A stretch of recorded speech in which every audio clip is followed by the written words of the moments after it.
अजमेर दरगाह में महादेव मंदिर के दावे वाले प्रकरण को लेकर आज सिविल न्यायालय में शनिवार को सुनवाई के दौरान माहौल गर्म रहा। हिंदू सेना के राष्ट्रीय अध्यक्ष विष्णु गुप्ता की याचिका पर विस्तृत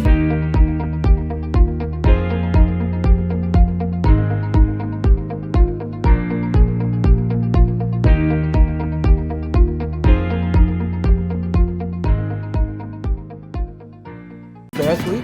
वहीं महाराणा प्रताप सेना के राष्ट्रीय अध्यक्ष राजवर्धन परमार की ओर से भी पक्ष रखा गया। दोनों पक्षों के वकीलों ने ऐतिहासिक, धार्मिक और कानूनी तथ्यों को आधार बताते हुए आमने सामने तर्क प्रस्तुत किए। सुनवाई के दौरान कोर्ट परिसर में हलचल बनी रही और सुरक्षा के कड़े इंतजाम भी देखने को मिले। मामले की गंभीरता को देखते हुए अगली सुनवाई की तारीख 2 मई तय की गई है, जिस पर सभी की नजरें टिकी हैं। आज संकट मोचन बना महादेव मंदिर मामले में सुनवाई हुई। सुनवाई बहुत लंबी, करीब 2 घंटे सुनवाई चली लगातार, और उस सुनवाई का निष्कर्ष ये निकला कि हम तो रूल 711 के लिए की तैयारी से आए थे, लेकिन 110 की बात आई, क्योंकि उसमें से एक कोई व्यक्ति जिसने इंटरवेंशन लगाया था वो माननीय राजस्थान हाई कोर्ट क्या कहा कि इंटरवेंशन उसका निपटारा किया। तो माननीय अदालत ने 2 महीने का समय इंटरवेंशन निपटाने के लिए वहाँ दिया, और अभी तक जितनी भी कुल 12 याचिकाएं लंबित है, उसमें एक याचिका राजवर्धन राठौर की भी है। अभी किसी को भी नया पक्षकार नहीं बनाया गया है। 2 मई को सबका निपटारा होगा, जिसमें राजवर्धन राठौर की भी एक याचिका भी, कोई नया पक्षकार नहीं। और हम चाहते हैं जल्द से जल्द जो इंटरवेंशन की याचिकाएं हैं उनका निपटारा हो। उसके बाद 7/11 की सुनवाई हो, सुचारू रूप से अदालत की कार्रवाई चालू रहे, और जल्द ही सारी दुनिया में सच्चाई पता चले कि दरगाह नहीं, ये भगवान संकट मोचन का मंदिर है, जिसे तोड़कर यहाँ दरगाह बनाई गई है। मैं इस केस को पहले से ही, शुरुआत से ही फॉलो कर रहा हूँ, और इस केस को फॉलो करते करते फिर मेरे को भी लगा, तो मैंने भी कुछ जांच की, तो मुझे एक वेबसाइट मिली। वेबसाइट में भी उसका साक्ष्य मिला, और हमारे पूर्वज भी बताते थे, मेरे पापा, मेरे दादाजी और बुआ जी वगैरह जो बड़े हैं हमारे घर में, वो बताया करते थे कि अपने वहाँ पे अपने पूर्वज पूजा करते थे शिव दरगाह के नीचे जो शिव मंदिर है उसमें, और प्रॉपर पूजा करते थे। इसीलिए उनकी उपाधि थी, घड़ियाली उपाधि थी।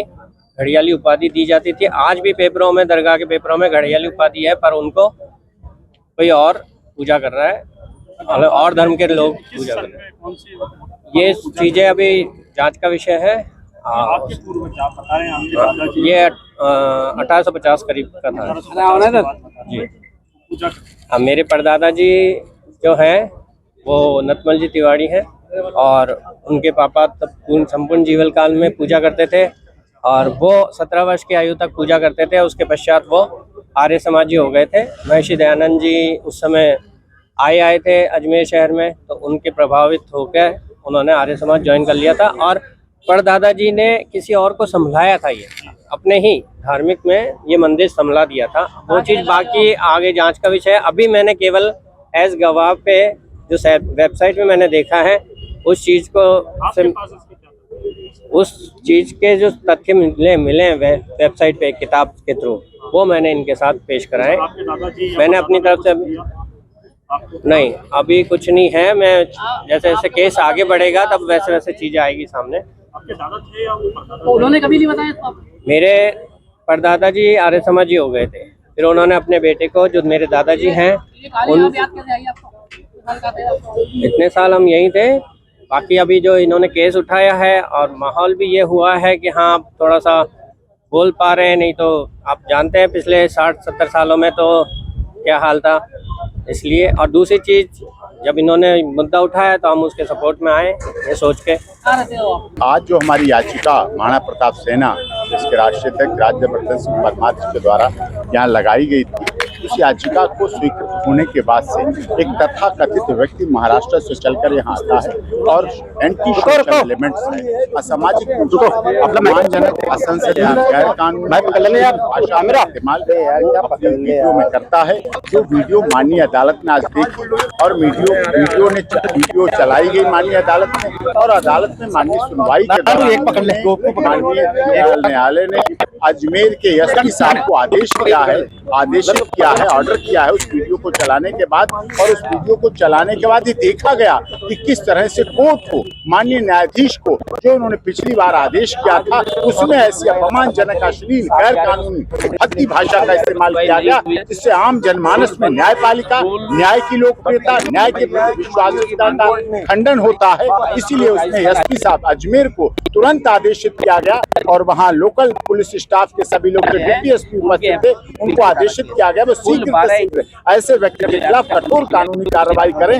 इस संबंध में हमने एप्लीकेशन 10 रूल्स 1 CPC 151 के तहत लगाई थी, क्योंकि इससे कंटेम्प्ट ऑफ कोर्ट भी साबित होती है और न्यायालय के प्रति और आम जनता में जो न्याय के प्रति भावना पैदा होती है वो भी आहत होती, वो नहीं होना चाहिए। Access to justice for all, न्याय सबको मिलना चाहिए। और लगातार हम लोग कहते आए हैं कि अजमेर शरीफ दरगाह नहीं, पवित्र शिव जी का मंदिर है, हिंदू मंदिर है। उन सभी साक्ष्यों पर भी, उन अपनी याचिकाओं पर भी माननीय अदालत गंभीरतापूर्वक विचार कर रही है।